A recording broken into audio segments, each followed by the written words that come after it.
원빈, 강원도 정선군 열양면 열양리에서 이남 3녀 중 막내로 태어났다. 열양초등학교, 열양중학교, 춘천기계공업고등학교를 졸업한 후 사촌이 있는 서울특별시로 상경한다. 어릴 적부터 연예인이 되고 싶었는지 가출을 하다가 걸려 집으로 끌려가기도 했는데 원빈을 데리고 집에 돌아가는 부모가 말하길 연예인 되기가 쉬운 줄 아냐? 강릉 시내만 나가도 너보다 잘생긴 사람 널렸다. 연예인은 아무나 하냐?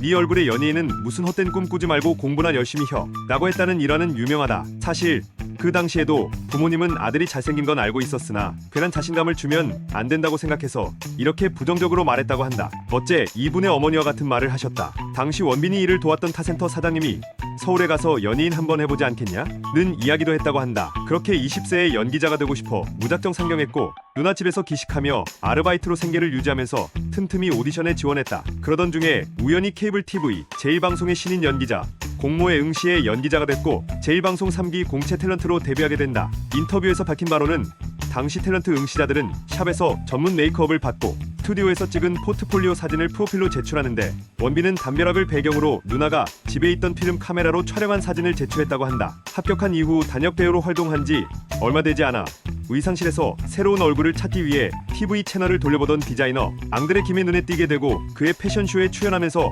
멍석을 깔기 시작했다. 이를 계기로 스타제이 엔터테인먼트와 매니지먼트 계약을 하게 됐고 소속사 대표 권유로 지금의 원빈이라고 예명을 정하게 되었다. 어렸을 적부터 드라마와 영화를 보고 배우의 꿈을 키웠는데 후에 아저씨 영화와 관련 인터뷰에서 최민수 주연의 테러리스트 영화를 보고 액션 배우의 꿈을 키웠다고 한다. 그래서인지 액션에도 일가견이 있는 배우이다. 대사는 거의 없었으나 뚜렷한 이목구비와 특유의 아우라만으로 존재감을 과시했다. 자주개를 데리고 동네 산책을 다니며 여주인공 김희선의 이웃에 살면서 그녀를 짝사랑하며 몽상적 성향을 보이기도 하는 약간 사차원스러운 청년 역할이었다. 그래서 스토커라는 단어도 안 쓰이던 시절인데도 자기 주위를 자주 맴도는 그가 정신적으로 이상해 보였던 여주인공이 가족과 지인에게 상담도 하고 두려워하며 경계하는 장면이 많이 나왔다. 나중에는 여주인공 쪽에서 먼저 대화를 해봐야겠다고 결심하고 살짝 말을 거는 장면이 나오는데 거기서도 몽상적인 대답만 한다. 직업도 대략 시인 비스무리한 사람인 듯이 말하는데 드라마 내용 자체에 자세한 부분이 나오지 않아 그냥 시를 좋아하는 청년인지 진짜 시인인지는 알 수 없다.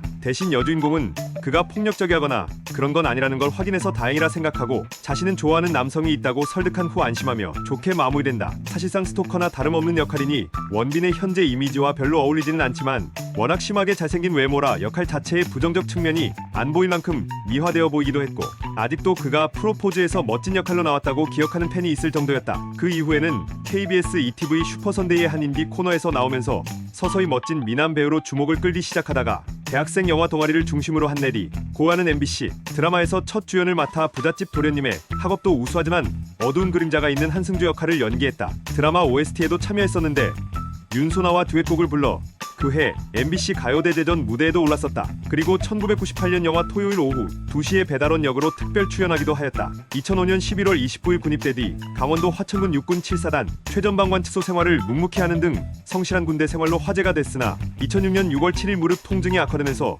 무릎 십자인대 파열 판정을 받고 결국 군 입대 6개월 만에 의병 제대했다. 이후 1년여간은 오로지 재활운동에만 집중했으며 소속사 측에서는 재활센터와 스포츠센터를 오가며 하루에 3시간, 4시간씩 재활에 전념하고 있다. 라면서 앞으로 2개월 더 재활을 해야 할 것으로 보이며 작품 출연도 서서히 준비해 나갈 계획이라고 밝혔다. 그러나 2010년 영화 아저씨 출연 이후로 배우 활동 없이 줄곧 광고나 CF만 촬영하는 행보를 이어오고 있어 지나치게 신비주의를 고수한다는 볼멘 소리가 나오고 있다. 결국 현재는 광고나 CF 촬영 말고는 연기는 안 하냐는 식의 기사도 나오고 있는 상황으로 2023년 기준으로 아저씨 영화가 개봉한 지 13년이 지났는데 출연한 작품이 단 한 편도 없다. 모래시계 드라마 출연 이후 잠시 은퇴하다 복귀했던 고현정이나 친절한 등다시 이후 오랫동안 작품이 없었던 이영애도 이 정도로 공백기가 길지 않았다. 영화 아저씨의 주연으로 출연한 당시 아역 배우였던 김세론이 아저씨 출연 이후 차기 영화 11편, 드라마 19작 등 다작 배우로 출연한 것을 보면 현저히 비교된다. 무엇보다 영화 아저씨 개봉 당시 만 10세 아역 배우였던 김세론이 현재는 20대 성인이 되었다. 오죽했으면 김세론 대학 들어가고 나서 신작 나오던가요 같은 볼멘 소리가 나올 정도였다. 대선배이자 연기자들 사이에서도 무서운 연기 선생님으로 통하는 배우 박근영은 한 인터뷰에서 드라마 꼭지 촬영 당시 그를 빡세게 교육시켜서 간신히 배우로 만들어 놓았는데 계속 광고나 CF만 촬영한다면서 아쉬운 후배 배우로 꼽았다. 원빈을 원하는 감독 원빈이 같이 일하고 싶어하는 감독은 꽤 많다. 다모의 이재규 PD도 그 중 한 명이었다. 2012년 원빈은 이재규의 드라마 더킹 투아츠에 출연하는 것을 긍정적으로 검토 중이었으나 촬영 전까지 외부에 알리지 말라는 조건을 제시했음에도 불구하고 제작사에서 원빈을 캐스팅했다고 떠들고 다니는 바람에 원빈은 부담감을 느껴 출연을 고사했다. 그렇게 드라마 더킹 투아츠 출연이 무산되고 1년 후인 2013년 원빈은 노희경 작가의 그 겨울 바람이 분다에 출연하기로 결정했다. 그런데 문제가 발생했으니 바로 극중 주인공의 직업이었다. 원빈은 원작 그대로 호스트를 하길 바랐지만 노희경은 호스트가 한국 정서에 맞지 않다며 갬블러로 바꾸길 원했던 것이다. 끝내 의견 차이를 좁히지 못한 채 원빈은 출연을 고사했고 결국 조인성이 주인공으로 캐스팅되었다. 2015년 10월 원빈은 김용화 감독의 영화 신과 함께와 연상호 감독의 영화 부산행 출연을 고사했고 이후 비슷한 시기에 캐스팅 제의가 들어온 류승환 감독의 영화 군함도 출연도 거절했다. 관련 기사 관련 영상 캡처글 2015년 12월 원빈에게 드라마 태양의 후예 출연 캐스팅 제의가 왔었는데 역시 거절했다. 이유는 명확하지 않지만 원빈은 무릎 십자인대 파열로 6개월 만에 의병 제대를 했기 때문에 장교 배역을 맡는 게 한국 정서상으로 부적합하다고 생각해서인 듯하다. 결국 그에게 태양의 후예 출연 캐스팅 제의가 있었던 대역은 배우 송중기가 출연하게 되었다. 2016-2017년경에는 원빈이 영화 스틸 라이프의 리메이크에 굉장한 관심을 보였다. 영화 관계자들에게 판권 구입을 먼저 제안했을 정도다. 그러나 원빈이 시나리오를 기다렸음에도 생각보다 잘 나오지 않아서 결국 제작이 보류되고 말았다. 이렇듯 그가 작품을 정하는 것이 까다로운 것은 선호하는 장르가 확실해서인데 시인때의 드라마 꼭지의 송명태 역할을 맡으면서 그가 쓴 수필을 보면 그 전에 연기했던 캐릭터들은 나와 너무 다른 캐릭터이었고 그래서 연기하기 싫은 적도 많았다. 하지만 꼭지의 송명태는 그가 살아온 삶이 나와 비슷했기 때문에 공감이 많이 갔고 애착과 연민이 간다. 이렇게 내가 스스로 어떤 대역을 바란 적이 처음이었다 라고 말한 바 있다. 원빈은 송명태 역이 탐나서 3번 오디션을 지원했으나 다 탈락되었는데 그 배역이 너무 탐나 작가한테까지 가서 믿어달라고 했다. 실제로 원빈은 여러 번 꼭지의 송명태 역 특히 고등학생 시절을 연기할 때가 연기하면서 제일 행복했다고 말했다. 이러한 송명태 역에 대한 애착은 그가 2004년도에 개봉한 영화 우리 형에 출연하는데 큰 동기가 되었다. 드라마 가을동화의 태석 역에 대해서는 나와 태석은 너무 달라서 연기하기가 힘겨웠다 라고 말했는데 다른 인터뷰에서의 내용을 종합해보면 그는 세련된 재벌남이 나오는 통속적 멜로나 로맨틱 코미디보다는 가족이나 형제와 같은 끈끈한 인연에서 따뜻한 감성을 전할 수 있는 작품을 선호하는 듯하다. 또 밝고 로맨틱한 인물보다는 어둡고 숨겨진 내면이 있는 인물을 연기하는 것을 선호한다고. 그렇더라도 이렇게 공백기가 길어지자 원빈의 팬들뿐만 아니라 여론도 점점 회의적인 의견이 많아지는 중이다. 원빈이 고사한 영화 신과 함께 출연을 결정한 배우 하정우와 원빈과 친한 사이인 배우 강동원이 현재도 꾸준히 작품에 출연하며 필모그래피를 쌓는 것과 비교되고 있다. 이렇다 보니 배우들 사이에서 대선배인 이순재가 과거의 한 발언 중 하나인 광고만 찍는 배우 연기나 먼저 해라의 주된 대상으로 오르고 있다. 상술한 배우 하정우와 강동원이 다작을 통해 연기에 대한 끊임없는 갈증을 보여주는 행보와 비교가 안 될 수는 없고 실제로 소위 재기를 노려야 할 배우라는 위치도 아닌 것을 보면 비판을 받아도 딱히 할 말은 없는 셈이다. 물론 비판 자체가 거세지는 않지만 그래도 존재는 하기 때문에 본인 스스로 인터뷰를 통해 왜 현재까지 작품 활동이 없는지에 대해 명확하게 말해줄 필요는 있지 않나 싶다는 의견이 많이 보이고 있다. 참고로 아내 이나영의 경우 2018년에 영화 뷰티풀 데이즈로 복귀했으며 2019년에는 드라마 로맨스는 별책부록 2023년에는 박하경 여행기에도 출연했으나 원빈은 아직까지 소식이 전혀 없다. 이 밖에도 원빈이 엄청나게 고대한 이창동 감독은 2018년 버닝이라는 신작을 감독했는데 여기에도 원빈은 캐스팅되지 않았다. 2022년에도 여전히 컴백은 요원한 듯 2018년 11월 아내인 이나영이 밝힌 바로는 배우를 은퇴한 것은 아니라고 하며 휴머니즘이 있는 작품을 기다리고 있는데 그런 시나리오를 아직 만나지 못해서 기다리고 있다고 밝혔다. 2019년 5월 과거 마더에서 함께 작업한 경험이 있는 봉준호 감독이 다시 함께 작업하길 원한다는 인터뷰를 했다. 링크 자신의 출연 영화작이자 최고 필모그래피인 아저씨로 인해 타기작 선택이 어려운 부분이 아닌가라는 평도 있다. 태극기 휘날리며나 우리 형, 마더 같은 영화나 드라마, 가을동화는 같이 출연한 배우들과 파일을 나눠 가졌으나 영화 아저씨의 경우 독보적인 원빈의 원톱 주연 영화로 흥행과 연기, 연출 모든 부분에서 호평을 차지하는 바람에 차기작이 잘 되면 본전이고 안 되면 욕먹는 상황이라 작품 선택이 힘든 게 아니냐는 추측이 강하다. 차라리 아저씨 이후 빠르게 차기작을 선택했다면 흥행 여부를 떠나 전작의 이미지나 부담을 빨리 벗어날 수 있었을 텐데 워낙 신중에 신중을 가하다 보니 부담이 가중되고 그러는 와중에 공백기가 지나치게 길어져 오히려 부담이 더 커진 상황이 아니냐는 것이다. 2005년 11월 29일군 입대를 한 후 강원도 최전방에 있는 제7보병사단 8연대 GOP 소초에 배치돼 주목받았다. 아는 사람은 알다시피 강원도의 최전방 GOP는 육체적으로 고되고 힘든 편에 속하기에 군대를 안 가려는 다른 연예인들과 다르다는 평가를 받기도 했다. 그러나 왼쪽 무릎 십자인대 파열로 인해 국군 춘천병원에 입원하여 재활치료를 받다 6개월 만인 2006년 6월 7일 의병 제대했다. 원빈 측에서는 원래 통증이 있었고 산악지대에서 행군을 하다 보니 무려 같다 라고 주장했다. 게다가 원빈이 근무하던 곳은 속칭 네발계단이라 불리는 곳이다. 왜 이런 소칭이 생겼냐면 처음에는 두 발로 걷다가 나중에는 너무 가파르고 힘들어서 네 발로 걷게 되는 것으로 악명이 높을 정도로 위험한 곳이었기 때문이다. 현재는 그 험준함 때문에 해당 구역이 폐쇄되고 길을 새로 만들어 이용하고 있지만 그나마 나은 길로 변경되었음에도 무릎 혹은 허리에 이상이 생겨 후송되거나 진료를 받은 군인들이 많을 지경이다. 게다가 무릎 십자인대는 파열 시 완치가 되지 않는 부위로 평생 통증과 후유증을 안고 살아야 한다. 당시 원빈은 상황병으로 근무했으므로 원래대로라면 좌선이나 우선을 하루에도 2번 이상 왕복하지는 않고 상황병은 한 달에 일주일 정도 연속으로 타면 많이 타는 게 통상적이나 원빈이라서 소대장이 근무 때 자기 소대 통신병 대신 원빈을 자주 데리고 나갔었다. 물론 7사단에서 근무하는 모든 장병들이 무릎이 나가거나 하지는 않지만 원빈은 입대 전부터 무릎이 좋지 않았고 그럼에도 불구하고 연예 사병이 아닌 최전방 근무를 자원했다는 점이다. 다만 중간에 뭔가 알아보고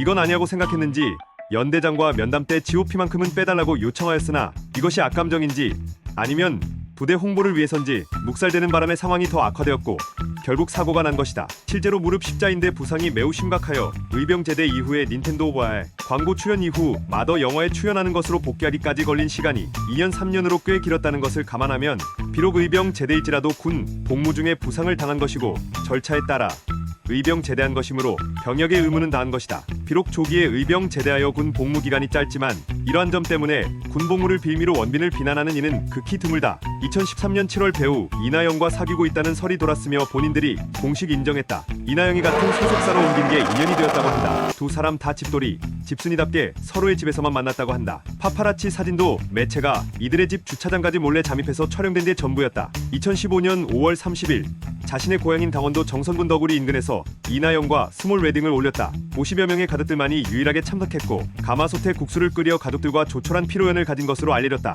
결혼식 이후 이나영이 임신하였다는 기사가 나왔고 그해 12월 약 6개월 만에 등남 소식을 전하기도 했다. 이나영은 2018년 한 매체와의 인터뷰에서 남편 원빈의 복귀가 늦어진 점에 대해 자신 있게 할 수 있는 이야기를 하고 싶은 것 같다. 그런 시나리오들이 그동안은 많지 않았다. 본인도 조금 본의 아니게 늦어졌다. 하지만 이럴 때일수록 자신 있게 할 수 있는 것을 해야 한다고 생각하는 것 같다. 아마 곧 나올 거다라고 말한 바 있다. 신 시절 연기자로서 미래가 어둡다고 좌절했을 때 용기를 북돋아준 인물은 디자이너 앙드레 김이라고 한다. 특히나 원빈은 앙드레 김이 아낀 연예인들 중에서도 유독 사랑받은 남성 배우이기도 하다. 2009년 9월 20일 방송한 SBS 스페셜 앙드레 김과의 7겹 인터뷰에서 원빈은 신인 시절에 처음 패션쇼에 섰었다. 그때 앙드레 김 패션쇼의 메인 모델이 된다는 것이 스타가 된다는 반증이었고 영광이었다. 제 꿈을 이루어가는데 많은 것을 얻었기에 선생님을 생각하면 은인같다 라고 고마움을 표했다. 2010년 8월 12일 타계한 앙드레 김의 빈소를 가장 먼저 찾아 조문했다. 1977년생으로 한국에서도 손꼽히는 굉장한 동안이다.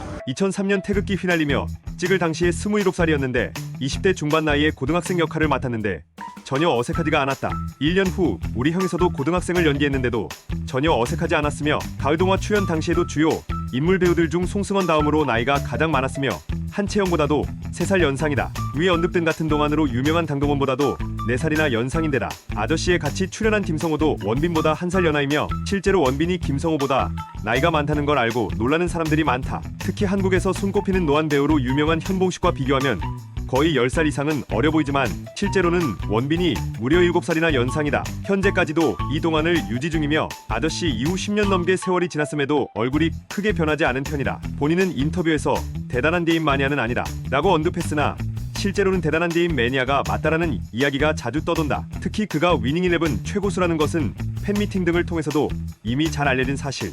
연예계 게임 고수를 자처하는 남창희가 강동원을 상대로 위닝을 5판 했는데 전패했다고 한다. 그런데 그 강동원이 하는 말이 자신도 빈이 형에게는 한 판도 못 이긴다 라는 것. 변우민 역시 원빈을 상대로 완패했을 뿐더러 개발자와의 게임 대결에서도 원빈이 승리했다고 한다. 피트니스 센터에 자주 온다. 상당히 운동을 좋아하는 듯 엄청나게 자주 온다고. 특히 근력 운동 위주로 하는데 딱히 주변을 의식하지 않고 열심히 한다고 한다. 다니는 피트니스 센터 회원들의 연령대가 높은 편이라 크게 원빈한테 관심 없다고 한다. 집돌이라고 한다. 일을 해야 외출을 하고 그렇지 않으면 집에만 있으면서 프라모델을 조립하거나 TV 시청을 하거나 게임을 하는 등의 여가 활동을 즐긴다. 소문에 따르면 집안에 모든 종류의 콘솔 및 매니저에게 부탁해 매년 업그레이드하는 현존 최고 사양의 PC가 구비되어 있고 각종 촬영 시에는 인근 PC방에 들리거나 게이밍 노트북을 활용하는 게 일상이며 방에 게임 디스크가 빽빽히 들어찬 모습이 행여나 TV에 노출될까봐 친누나라 걱정할 정도라는 이야기가 있다. 별다른 일이 없으면 나가서 조기 축구를 하거나 간혹 연예인 친구들을 초청해 작은 위닝 대회를 여는 정도가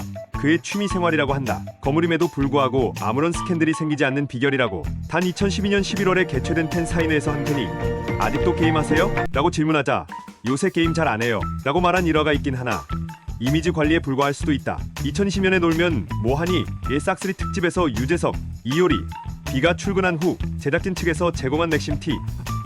필 마시다가 이효리가 이거 원빈 씨가 광고하는 거 맞지? 라고 묻자 유재석이 맞다고 하면서 나는 지금까지 연예계 활동을 하면서 원빈 씨를 본 적이 없어 라고 말하고 이효리와 비도 본 적이 없다고 대답했다. 세 사람의 연예계 경력이 합쳐서 약 80년에 이르는 데다 특히 유재석은 예능 방송을 오랫동안 진행하고 여러 연예 시상식에서도 시상자, 수상자로도 자주 선정되어서 연예계 활동을 하면서 수많은 연예인들을 만나봤다는 점에서 유재석이 아직까지 원빈을 본 적이 없다는 사실에 신기해하는 반응이 많으며 원빈 외에 유재석이 아직 한 번도 본 적 없다고 언급한 인물은 나훈아밖에 없다.